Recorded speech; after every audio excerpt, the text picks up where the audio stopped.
చూస్తూ ఊరుకోం. చట్టపరంగా ఎదుర్కొంటాం, వీధులలో ఎదుర్కొంటాం, అన్ని రకాలుగా కూడా ఎదుర్కొంటాం. ప్రజలకు రాజకీయంగా మీరు చేస్తున్నటువంటి అంశాలన్నింటినీ కూడా ఎప్పటికప్పుడు వివరించి చెప్తామని కూడా ఈ సందర్భంగా తెలియజేస్తా ఉన్నాను. చాలా సీనియర్ నాయకులు జీవన్ రెడ్డి గారు కాంగ్రెస్ పార్టీ అధికారంలోకి రావాలే రావాలే రావాలే అన్నారు. మరి అంతకుముందు కాంగ్రెస్ పార్టీ అధికారంలో లేనప్పుడు, బీఆర్ఎస్ పార్టీ అధికారంలో ఉన్నప్పుడు ఫ్రెండ్లీ పోలీసింగ్ పేరుతోని ప్రజలను పువ్వుల్లో పెట్టుకొని చూసుకోవడం జరిగింది. ఏ పార్టీ కార్యకర్తలైనా వారి మీద రాజకీయ పరంగా మేము పోరాటం చేసినాం తప్పితే చట్టాన్ని వాడుకొని, పోలీసులను వాడుకొని ఇట్లా ఎప్పుడు కక్ష తీర్చుకోలేదు. ఇది కాంగ్రెస్ రాజ్యమా, కాకీల రాజ్యమా అనే విధంగా ఇవాళ రాష్ట్రమంతా కూడా వ్యవహారం నడుస్తా ఉన్నది. ప్రతి నియోజకవర్గంలో ప్రతి చోట కూడా ఇటువంటి వైఖరినే కాంగ్రెస్ పార్టీ ప్రదర్శిస్తా ఉన్నది.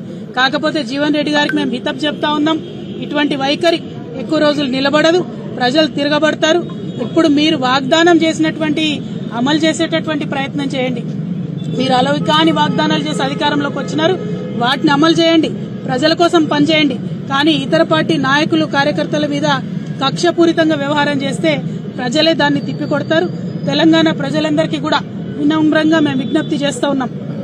నిన్న కూడా మీరు చూసినారు, యూనివర్సిటీలో శాంతియుతంగా ధర్నా చేస్తున్నటువంటి ఆడపిల్లల్ని జుట్టు పట్టి లాగి మహిళా పోలీసులు మరి పడగొట్టినటువంటి పరిస్థితిని మీరు చూసినారు. ఇట్లా పోలీసులు ఇటువరకు ఎప్పుడు కూడా తెలంగాణ రాష్ట్రంలో వ్యవహరించినటువంటి దాఖలాలు లేవు.